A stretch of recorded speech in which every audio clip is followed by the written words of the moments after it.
First of all, thanks to Expansive Force for giving us the chance to test out all the new weapons included on the Honor Power Weapon Pack, as well as everything included on the March 14th update a few days before its official release. Alright guys, on this occasion we're out here on Vurhonga Savanna after a good while to continue testing the new rifles included on the Honor Power Weapon Pack.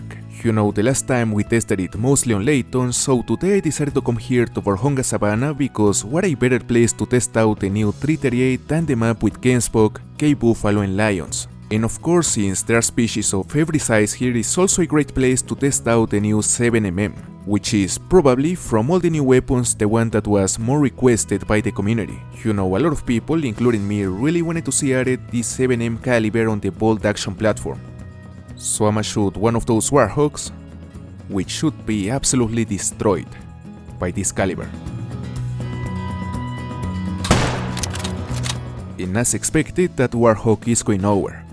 You know, this rifle, apart from being really powerful, is also really versatile. You can hunt a wide range of species, from class 4 to class 9, so the versatility of this caliber added to a bolt action platform is what makes this rifle a really special weapon. Because if you compare it to pretty much any class 4 to 8 rifle, the difference in terms of raw power may not be huge, but it's the fact that it gives you the option to hunt things like the buffaloes and the bison what really puts this rifle on its own category.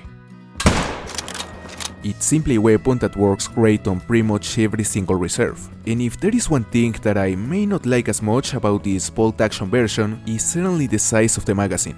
You know, I know it's rare to need more than 3 shots in quick succession, but sometimes, especially when hunting at long range, which is where this caliber really shines, you may need more than 3 shots fairly often in case you are targeting multiple animals like a wildebeest herd. But to be fair, that is a very specific scenario, so I guess for most people a 3-round magazine will be sufficient. This rifle certainly doesn't have any issue with the class 4 animals, so we gotta test it against some bigger males. But first of all, let's check out the performance on this guy. Okay, we hit a double long in the heart, so perhaps not the best example of the power of this rifle, but the penetration seems to be about what you would expect with this caliber. Now that is a better target. We are 145 meters away, so I assume that at this distance there should be absolutely no problem to hit a double long. I wanna see the penetration, so let's go for it. That will be enough. Apparently there are no issues with the penetration this time, so I can say that I'm happy with the performance. It will be interesting to see how it does against higher class animals like the K-Buffalo and the Lions, but these class 6 and 7s are the ones that give you a good indicator of how powerful this rifle is. And as for the performance on this guy, I don't have any complaint. This rifle did a pretty solid job. It will be interesting to see how it does against the buffaloes. Of course, I don't expect a nowhere near the performance of the 300 or the 338, but I still can see it doing just fine.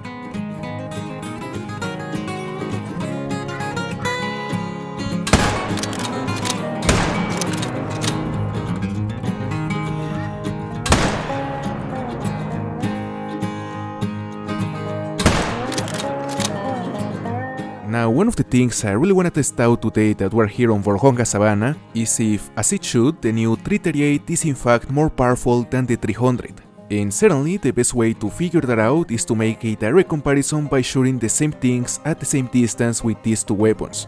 So we're gonna start by shooting a Gamespock at 176 meters, and we're gonna pay attention to both the time it takes to go down and to the quick kill bonus once we harvest it. Starting with the new 338.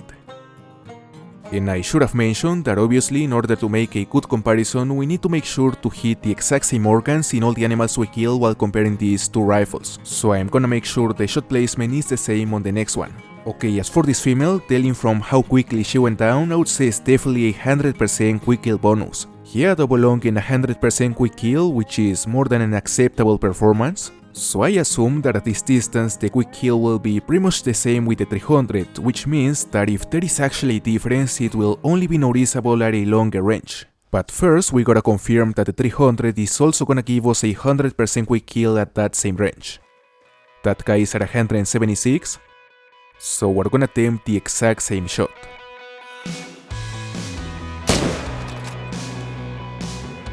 Okay, that should also be a double long, she went down relatively quick.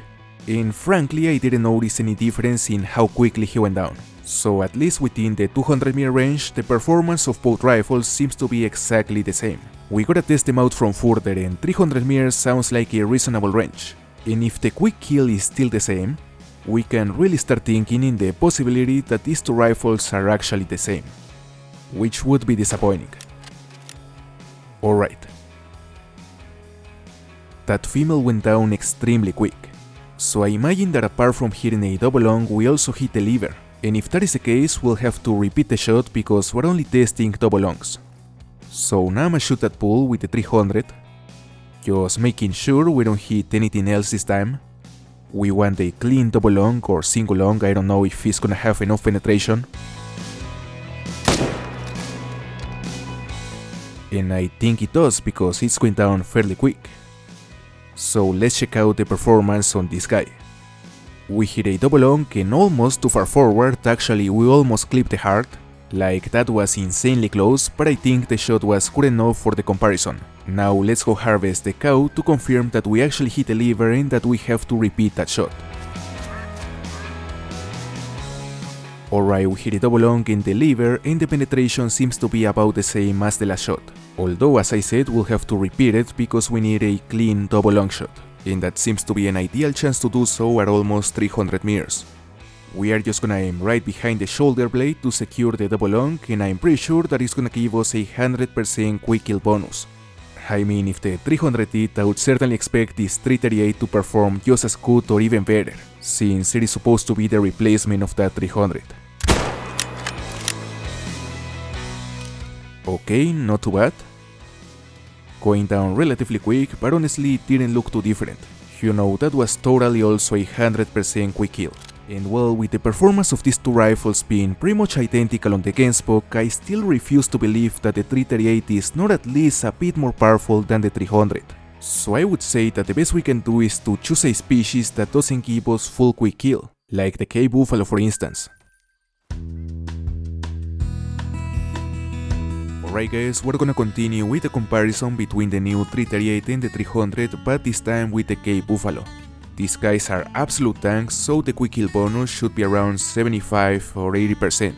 And on this case, I really expect the 338 to outperform the 300 at least slightly. So we're gonna go for a single long on that level 6 at 150, starting with the 338.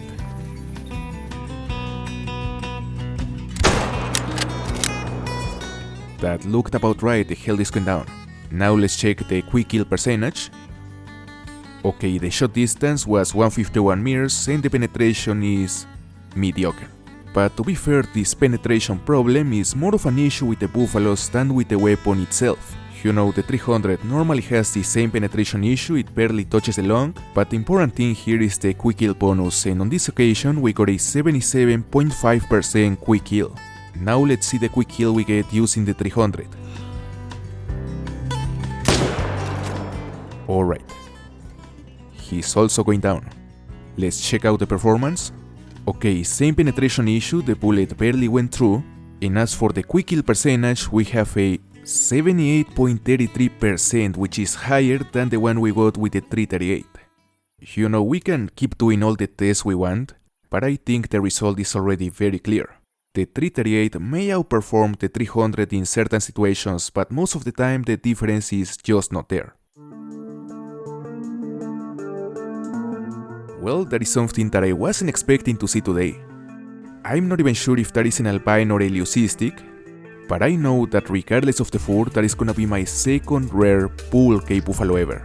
We'll have to chase him, and as soon as I have a chance, I'ma use the 338. At the moment, we're in one of the best areas to find K-Buffalo feed zones. This place is full of them. And actually, this ain't the first trophy I found around this location, because close to this area I also found a max weight, max score diamond warhawk. So this area, apart from being really good to find K-Buffalo feed zones, is also excellent to find warhawk and kuru feed zones. There he goes. He's nervous. And now alert. Let's see. Not a fan of that angle. So I'ma wait for him to go broadside. Come on. that will be enough. It is actually a Leucistic. Before we harvest the Leucistic, I'ma shoot that little bacon with the 7mm. This rifle is fantastic at long ranges, so this is the kind of situation where I would choose it over any class 4-8 rifle. I honestly love it, so well, let's harvest this beautiful Leucistic Buffalo. Really big mythical, that is the big level 8 drag and the small level 9 drag. What a monster, 138.27 and a quick kill bonus of 79.44%, a beautiful rare.